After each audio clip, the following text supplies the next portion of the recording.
Que a veces de petróleo. Ya en la parte 1 de esta turbo historia analizamos el pleito que se armó previo a la detención de Carlos entre Renault, Nissan y los gobiernos de Francia y Japón. Te recomiendo ver ese video antes de este. Ahora vámonos a conocer qué pasó al momento de la detención de Carlos, qué se le acusa, cuáles eran las pruebas, andaba de malandro, solo era una trampa. Y sí, cómo es que este compa se fugó de un país con la ayuda de un ex boina verde para convertirse en un fugitivo internacional buscado por la Interpol. Conoce todos los detalles en él. ¿Qué pedo con Carlos Ghosn? Parte 2, arresto y fuga. Pues dejamos esta historia en una tarde de noviembre del 2018 cuando Carlos Ghosn arriba en el jet privado de Nissan a Japón, cuando pum, vale, le caen los federales. Montones de policías lo estaban esperando sobre la pista de aterrizaje, suben al avión y arrestan a lo que para muchos era un héroe en Japón. Se le acusaba por hacer una compensación no declarada, es decir, por haber recibido dinero de la empresa a sus cuentas personales, que si tanto chores por tracalearse lana. Pero una vez ya detenido, Carlos vio que de qué se trataba y de acuerdo con sus declaraciones, ese dinero jamás lo recibió. Y solo por eso habían detenido al presidente de la mesa directiva de Nissan, Mitsubishi Renault, algo que podría aclararse según él fácilmente en las oficinas de Nissan. Carlos sospechaba que por supuesto había algo mucho más detrás de su acusación, y pocas horas después de su arresto Carlos conocería lo que estaba detrás de su detención, y fue la persona que lo contrató la que se lo dijo. El hombre que Carlos eligió para tomar su posición como CEO de Nissan, Hiroto Saikawa, salió el mismo día que lo detuvieron a declarar lo siguiente: ahora estamos en una nueva fase, no queremos esta dictadura de Carlos Ghosn, es hora de reexaminar y renegociar la relación entre Renault y Nissan. El mensaje fue claro para Carlos, había mucho más que esa acusación detrás de su detención, y sí, fue desestimada la primera acusación, pero al poco tiempo aparecieron otras 3 acusaciones denunciando compensaciones millonarias que hizo a través de Nissan. Y la verdad es que el tema financiero de Carlos sí era algo bastante escandaloso en Japón, sobre todo su salario.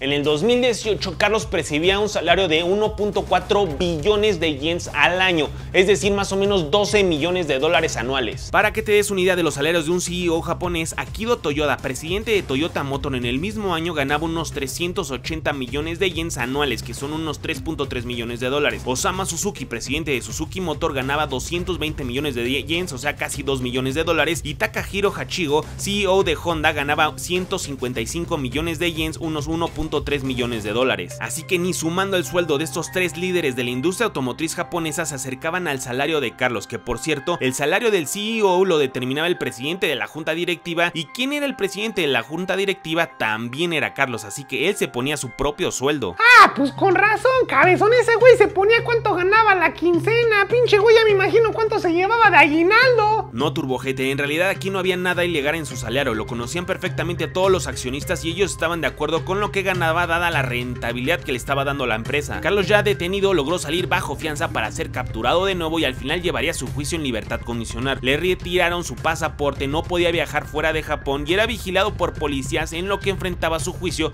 donde se buscaba condenarlo a 15 años de prisión. En Japón, el 99% de los casos por los que son enjuiciados son encontrados culpables, es decir, que es muy difícil probar tu inocencia dentro de Japón. Cuando supo esto Carlos, sus abogados rápidamente le informaron que por el tema mediático que estaba pasando en ese país, no esperara un trato justo de parte de los jueces. Entonces Carlos ya sabía que si no quería pasarlo el resto de su vida dentro de una cárcel en Japón, tendría que salir de ahí. Es aquí cuando entra a la historia Michael Taylor, un ex boina verde de las fuerzas especiales de Estados Unidos. Cuando era un militar activo estuvo en combate en Beirut, lo que le hizo tener muy buenos contactos en el Líbano, y ahora como ex militar, él y su hijo se dedican a operaciones de rescate en secuestro.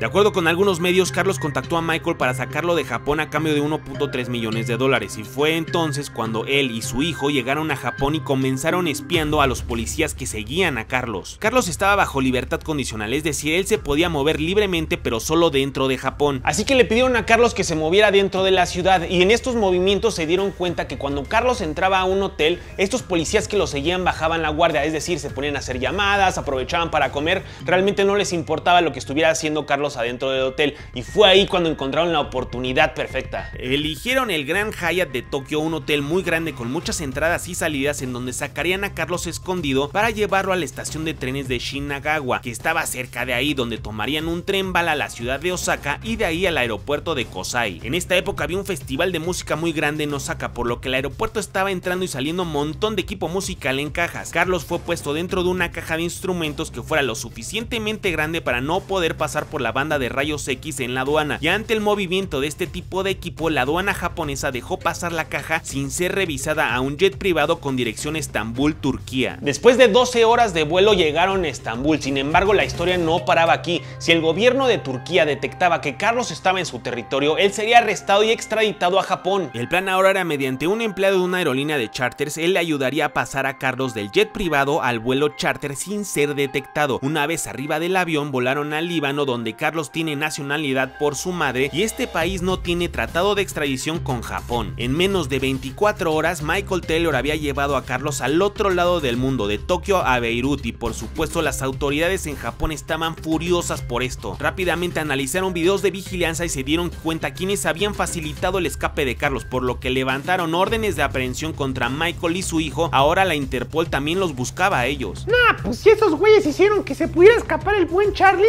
a ellos nunca los van a agarrar. Pues por increíble que parezca, ellos sí fueron arrestados, Turbo Hater. Michael y su hijo se confiaron y viajaron a Estados Unidos, donde la Interpol tenía una orden de captura por ellos y la policía los agarró y los extraditó a Japón. Ellos actualmente están en prisión enfrentando cargos por ayudar a Carlos a fugarse. Actualmente Carlos Ghosn se encuentra en el Líbano viviendo con su familia y está escribiendo un libro contando la verdad sobre todo lo sucedido, y también se habla que pronto veremos una película con su historia. Pero ¿a poco se amerita hacer una película este compa? Si quieres saber realmente si es una rata o no, si esos movimientos por los que se le acusa, si recibió el dinero o es pura trampa, quédate a ver el siguiente episodio en la siguiente parte de esta gran turbo historia, o más bien, ¿cuál turbo historia? Turbonolera, por lo que este video ya se acabó, así que no te olvides darle amor y dime qué otra turbonovela quieres ver aquí. Son los mejores, hermanitos, los amo, hasta la próxima.